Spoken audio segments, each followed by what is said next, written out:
നമസ്കാരം, കൊട്ടാരക്കര മീഡിയയിലേക്ക് സ്വാഗതം. മലപ്പുറം കാളികാവ് അടയ്ക്കാക്കുണ്ടിൽ റബ്ബർ ടാപ്പിങ്ങിന് പോയ തൊഴിലാളിയുടെ മൃതദേഹം കണ്ടെത്തി. ചോക്കാട് കല്ലാമൂല സ്വദേശി അബ്ദുൾ ഗഫൂറാണ് കൊല്ലപ്പെട്ടത്.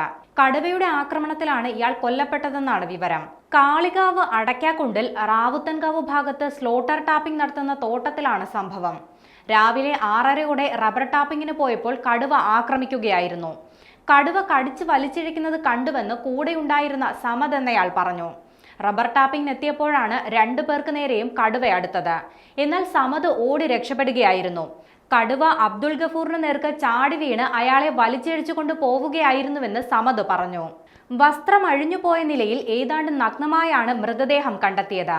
കടുവ കടിച്ചു കൊന്നതാണെന്നാണ് പോലീസിന്റെയും പ്രാഥമിക നിഗമനം. പ്രദേശത്ത് മുൻപ് ഒട്ടേറെ ആടുകളെ കടുവ പിടിച്ചിട്ടുണ്ട്.